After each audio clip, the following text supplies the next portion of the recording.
हर चीज़ खत्म हो जाता है। और जिसका वेस्टेज है ना, वेस्टेज और ज़्यादा फैल के इसके अंदर any type of pollution, any type of बहुत सारे डैमेज हो जाते हैं उसके अंदर से, नई मलेरिया और निकलने लगती है।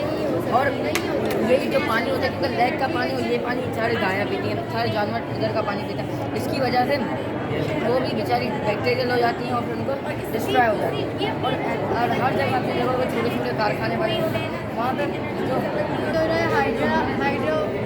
हाइड्रोलिक मशीन है जिसमें हम पानी का प्रेशर यूज़ कर रहे हैं, जिससे हमारी लिफ्ट वर्क कर रही है। और ये आने वाले दौर में